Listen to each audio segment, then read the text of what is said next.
नमस्कार मित्रांनो, आज आपण जाणून घेणार आहोत की पॉवर फॅक्टर म्हणजे काय. तर त्याच्या आधी आपण एक उदाहरण घेऊयात की पॉवर फॅक्टर म्हणजे काय आहे. आपल्या समोर एक मी बिअरचा ग्लास दाखवलेला आहे आणि या पूर्ण भागामध्ये पूर्ण बिअर भरलेली आहे. इथपर्यंत पूर्ण बिअर भरलेली आहे. ज्यावेळी बिअर भरली जाते त्यावेळी काय होतं, त्याच्यावरती काही प्रकारे फेस तयार होतो. म्हणजे हा आपण इथपर्यंत असा आलेला हा बिअरचा पूर्ण फेस आहे. तर याच्यामध्ये पूर्ण ग्लास जो आहे त्याला आपण काय म्हणतो तर अपीअरन्स पॉवर असं म्हणतो.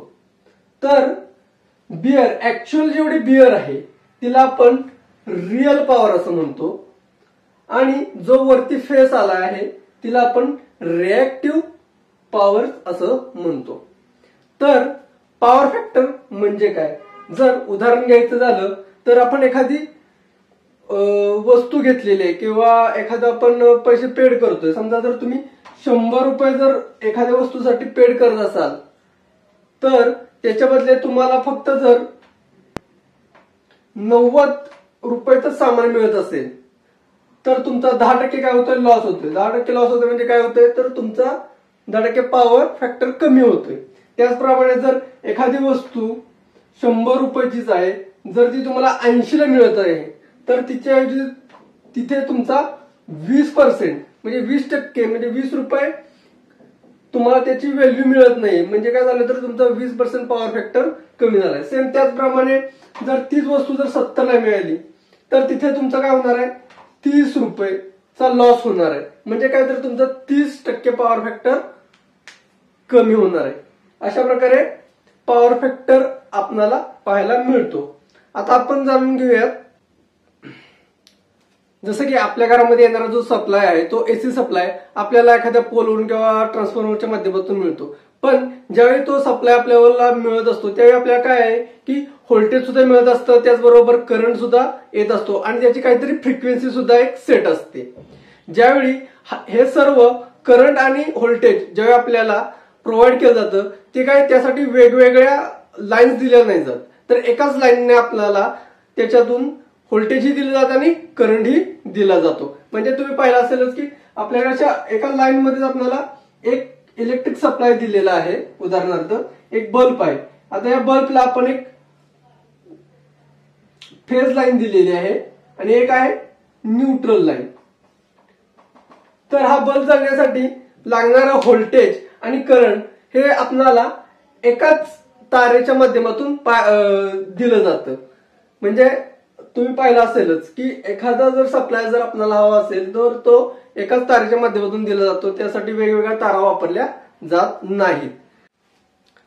जसं की व्होल्टेज आणि करंट हे एकाच तारेमधून एक समांतर रेषेमध्ये वाहत असतं. ते कधीही पुढे किंवा मागे म्हणजे व्होल्टेज पाठीमागे राहिलं किंवा करंट पुढे गेला असं कधी होत नाही, तर ते कधीही एकाच लाईन मध्ये वाहत असतं. आता पाहायचं झालं तर आपल्याकडे जी फ्रिक्वेन्सी आहे ती फ्रिक्वेन्सी आपणाला एसी आणि डीसी असे दोन्ही मध्ये पाहायला मिळते.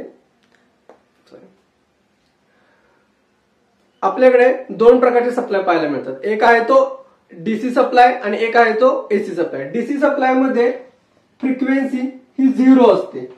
डीसी सप्लाय मध्ये फ्रिक्वेन्सी ही 0 असते. तर एसी सप्लाय मध्ये फ्रिक्वेन्सी ही 15 हर्ट्झ असते. 15 हर्ट्झ आपल्याला पाहायला मिळते. जसं की यूएस मध्ये ही फ्रिक्वेन्सी आपल्याला 60 हर्ट्झ पाहायला मिळते. म्हणजे काय होतं इथं तर एक आपण टायमिंग सायकल काढूया. म्हणजे काय होतं इथून ऑन आणि ऑफ. म्हणजे ही काय झाली तर एक फेजर डायग्राम आहे आपली. तर इथे काय होणार 0, इथं 1, इकडे 1 -1. इथे काय होणार इथे ऑन इथे ऑफ. म्हणजे एखादा जर बल्बला जर आपल्याला जर कनेक्शन द्यायचं असेल, इकडे आपण देणार फेज सप्लाय, इकडे आपण देणार न्यूट्रल सप्लाय, इथे आपण देणार न्यूट्रल सप्लाय. जर या बल्बला प्रोव्हाइड करायचं असेल एसी सप्लाय देऊन त्यावेळी काय होणार की एकदा तो बल्ब या कंडिशनला इथे पॉझिटिव्ह सप्लाय मिळाल्यानंतर तो ऑन होणार तर इथे ऑफ होणार. म्हणजे ही जी प्रक्रिया आहे ही प्रक्रिया एका सेकंदात 50 वेळा होते. एका सेकंदात किती वेळा होते तर 50 वेळा होते. त्यामुळे आपल्या इथं जी फ्रिक्वेन्सी मिळते ती किती असते तर 15 हर्ट्झ असते. किती असते? 15 हर्ट्झ असते.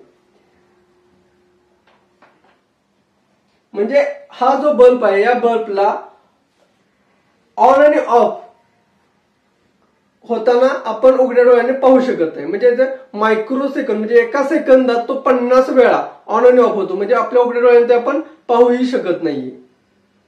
अशा प्रकारे आपल्याला फ्रिक्वेन्सी पाहायला मिळते.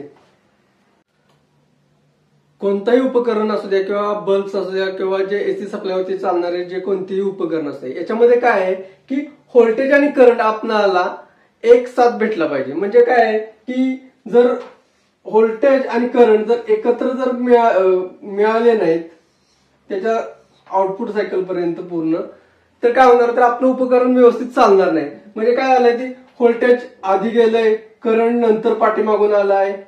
अशा कंडिशन मध्ये काय होणार ते उपकरण व्यवस्थित चालणार नाही. जर एसी सप्लाय मध्ये जर आपल्याला कोणतंही उपकरण व्यवस्थित जर चालवायचं असेल तर आपल्याला व्होल्टेज आणि करंट हा एकदम स्टेबल असावा लागतो. तरच आपलं उपकरण चालतं किंवा आपला एखादा बल्ब चालतो किंवा एखादं डिव्हाइस चालताना आपल्याला पाहायला मिळतं. जर का जर व्होल्टेज आणि करंट एकत्र निघाले आणि जिथं पोहोचायचं आहे तिथं जर एकत्र पोहोचले तर आपला पॉवर फॅक्टर काय ओके आहे. तर आपला पॉवर फॅक्टर काय एकदम बरोबर आहे. समजा 100 अँपियर आपल्याला जर करंट हवा असेल तर पॉवर फॅक्टर हा आपल्याला पॉवर फॅक्टर मध्ये आपल्याला 0 किंवा 1 या फॉर्मॅटमध्ये पाहायला मिळतं. म्हणजे कसं 0 किंवा 1 हा पॉवर फॅक्टर असतो. समजा जर 100 अँपियर जर आपल्याकडे करंट असेल त्याला जर 1% जर मिळाला तर आपला करंट किती होणार 110 अँपियर होणार. म्हणजे आपल्याला 0.10% जास्त मिळत आहे. जर हा पॉवर फॅक्टर 0.1 असेल तरी चांगला आहे, 0.2 असेल तरी चांगला आहे, 0.3 असेल तरी चांगला आहे. पण तो 0.1 पेक्षा जास्त नकोय आणि 0 पेक्षाही आपल्याला कमी नकोय. जर तो 0 पेक्षा जर कमी झाला उदाहरणार्थ जर हा 0 पेक्षा 100 अँपियर पेक्षा जर तो 0.9 नी जर कमी झाला तर किती मिळणार आपल्याला जर 90 अँपियर. म्हणजे आपलं काय होणार 10 अँपियरचं लॉस होणार आहे. सेम त्याचप्रमाणे जर तो 80 अँपियर आपल्याला मिळाला 100 पैकी जर 80 मिळाला तर आपला 20 अँपियरचा लॉस इथं पाहायला आपल्याला मिळणार आहे. हा पॉवर फॅक्टर जेवढा त्याच्या क्लोज असेल जेवढा जवळ असेल जेवढा आपण व्होल्टेज दिलेला आहे किंवा करंट जो दिलाय त्याच्या जवळ असेल तर तो आपला पॉवर फॅक्टर गुड आहे. नाहीतर तो पॉवर फॅक्टर आपला गुड नाही. जसं की एखादा जनरेटर आहे. आता एखाद्या जनरेटर मधून जर आपण 100 अँपियरचं जर करंट घेत असो किंवा व्होल्टेज घेत असो जर तिथं आपल्याला जर त्याचा 10% म्हणजे 10% जरी लॉस झाला तर काय झाला तर आपला पॉवर फॅक्टर खराब आहे. तर काय होणार की आपल्या घरात जी उपकरणं आहेत आता आपल्या घरात समजा एखादा फॅन आहे किंवा एखादी इस्त्री आहे ही 100 अँपियरला चालत असेल तर त्या कंडिशनला काय होणार आहे की त्या उपकरणाला काही कळत नाही की तो पॉवर फॅक्टर कमी झालाय किंवा जास्त झालाय. त्याला जितका करंट हवा आहे तो तितका करंट तो घेणार. जर तुमचा पॉवर फॅक्टर ओके 100 आहे आणि जर तुम्हाला जर मिळत असेल 80 अँपियर तर तिथे काय होतंय तर 20% तुमचा लॉस होतोय. पण हे घरातील उपकरणांना काय समजणार नाही. त्यावेळी त्यांना जी गरज आहे त्यांना त्या उपकरणांना जर 100 अँपियरची जर गरज असेल तर ते 100 अँपियर घेणार. पण या कंडिशन मध्ये काय होणार की जे जनरेटर्स आहेत किंवा जे पॉवर सोर्स आहेत म्हणजे एखादं जिथे इलेक्ट्रिक एनर्जी तयार केली जाते तिथे काय होणार तर तो लोड क्रिएट होणार. आणि लोड क्रिएट झाला तर आपला पॉवर फॅक्टर कमी असल्यामुळे काय होणार तिथले सर्व उपकरणावरती लोड येऊन जाणार आहे. त्याच्यामुळे पॉवर फॅक्टर ओके असणं म्हणजे त्याच्या रेशोमध्ये असणं खूप गरजेचं आहे. जसं की करंट आणि व्होल्टेज ज्यावेळी एकत्र प्रवाहित होईल, म्हणजे एका लाईनमध्ये जिथून निघालेत आणि जिथं पोहोचायचे तिथं व्यवस्थित पोहोचतील, त्यावेळी आपला पॉवर फॅक्टर हा ओके असणार आहे. जर का व्होल्टेज आणि करंट यांच्यात जर पुढे पाठीमागे जर झालं तर आपला पॉवर फॅक्टर बिघडणार आहे. तर आता हे पॉवर फॅक्टर कशावर डिपेंड आहे, म्हणजे कशामुळे हा कमी जास्त होतो, तर याच्यासाठी 3 प्रकारचे लोड आहेत. त्याच्यातले पहिला आहे तो रेझिस्टिव्ह लोड आहे, सेकंड आहे तो इंडक्टिव्ह लोड आहे आणि तिसरा आहे तो कॅपॅसिटिव्ह लोड आहे. आता रेझिस्टिव्ह लोड मध्ये काय, तर आपल्या घरात असणारी एखादी इस्त्री आहे किंवा आयरन आहे, यांच्यासाठी जो सप्लाय असतो, याच्यामध्ये जो सप्लाय आपल्याला मिळतो किंवा याच्यामध्ये काय होतं की व्होल्टेज आणि करंट हे जिथून निघतात तिथे पोहोचतात. त्याच्यामुळे आपल्याला इथे कुठेही पॉवर फॅक्टर लॉस होताना आपल्याला पाहायला मिळत नाही. पण तो जर इंडक्टिव्ह लोड, आता इंडक्टिव्ह लोड म्हणजे कुठे वापरला जातो, तर एखादी मोटर आहे किंवा फॅन्स आहेत, फॅनमध्ये हा इंडक्टिव्ह लोड यूज होतो. इथे काय होतं, तर व्होल्टेज बरोबर निघतं पण करंट हा त्याच्या नंतर निघतो आणि जिथं पोहोचायचं आहे तिथं काय होतं, व्होल्टेज आधी पोहोचतो आणि करंट नंतर पोहोचतो. त्याच्यामुळे काय होतं, तर इंडक्टिव्ह लोड तयार होतो. त्यामुळे आपला इथं काय होतं, तर पॉवर फॅक्टर खराब होऊन जातो. इथे काय होतं, पॉवर फॅक्टर खराब होऊन जातो. इथे काय होणार, तर पॉवर फॅक्टर खराब झाल्यामुळे काय होणार की जे जनरेटर्स आहेत किंवा जे पॉवर स्टेशन्स आहेत तिथे काय होणार, लोड क्रिएट होणार आणि तिथील त्या मशिनीचा लॉस होणार आहे, म्हणजे जनरेटरचा लॉस होताना आपल्याला पाहायला मिळणार आहे. सेम त्याचप्रमाणे कॅपॅसिटिव्ह लोड मध्ये काय होतं, तर करंट व्यवस्थित फ्लो होतो पण व्होल्टेज नंतर फ्लो होतं, म्हणजे आधी करंट जातो आणि त्यानंतर व्होल्टेज जातं.